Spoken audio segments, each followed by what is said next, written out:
Yo, what's up sa inyo mga kabiyahe? Siyempre, ito pa rin yung Kabiyahe TV. Ito, nagtatagay ako ng crudo. Hindi ko alam kung premium yata to o ano man. Pero napakasarap daw nito, lalo na kung merong Coke. Yan. Picture lang mo, saan mo kayo dahil? Sabi ko naman nakatapang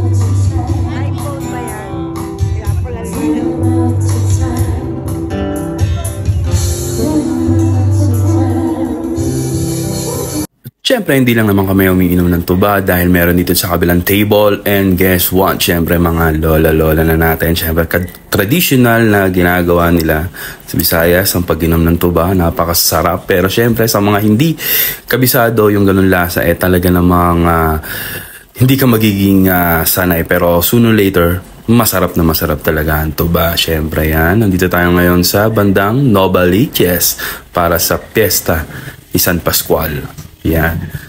Yeah, maraming salamat. Siyempre sa pag-imbita. Bongga!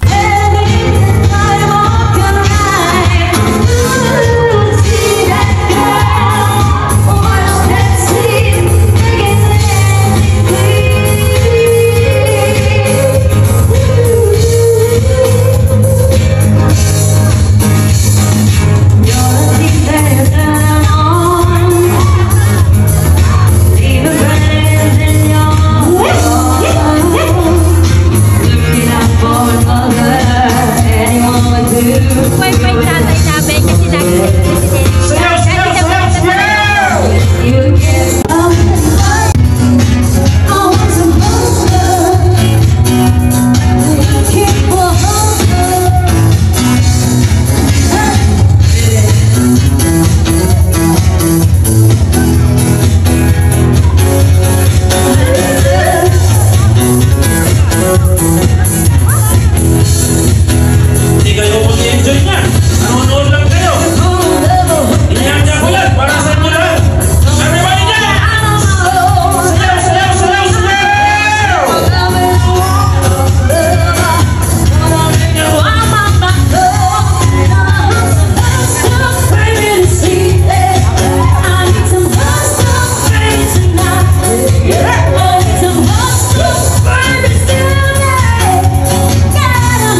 kabayo tanong.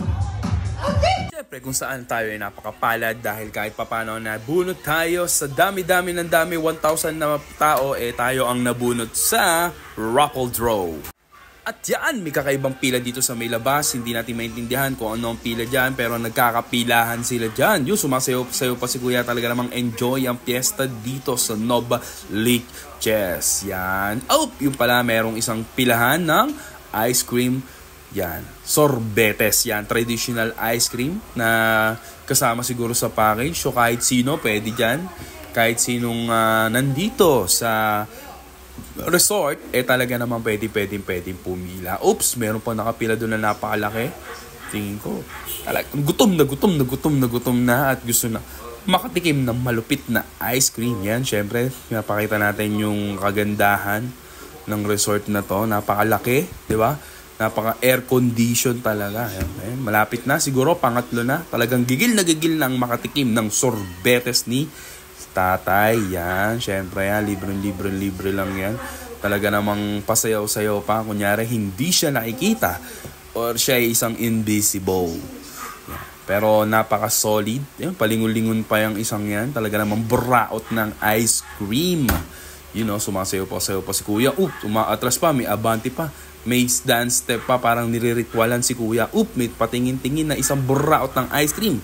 Yan, talaga naman tinitiglan pang humingiti-ngiti pa ang buraot. You know, yung isa naman sa syempre pasayaw-sayaw dahil malakas ang music niyan, maririnig niyan sa labas. Ganon kalupet at kinuha na nga. At yun, nakaburaot naman si Kabayahe ng ice cream sorbetes.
Merienda time na, kaya yan, may mga pansit dyan na nakahain, kamote, tinapay, saba, tinapay na naman, and syempre may palabok na malabon. Yan. Syempre meron ditong mobile bar. Yan. Syempre kasama din yan sa pinackage nila, napakalupet. Lahat ng klase na nandyan, for free pare, walang problema dyan. Talagang free na free yan. Minsan nga may mga magto-toast dyan. Siyempre, ganun ka-convenient. Siguro mag-arrange na mga 4 to 5,000 or 3 to 5,000 yung ganung yan, no? Talaga namang napakasarap.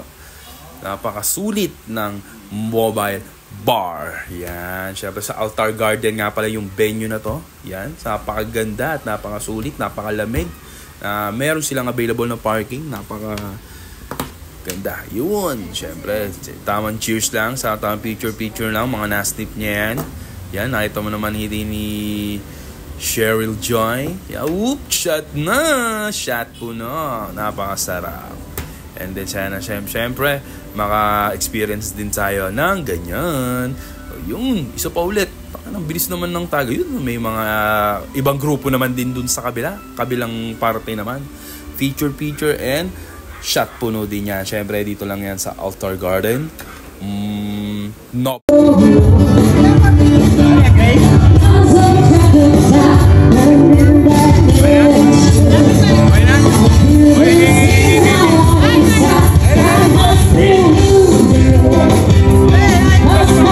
At syempre sa mga gustong mag-service dyan, Terminal 1, 2, 3, Gala Mode, Detour o Outing, yan. PM lang syempre sa page yan. Syempre, contact niya lang ang ating lingkod kabiyahe, si D.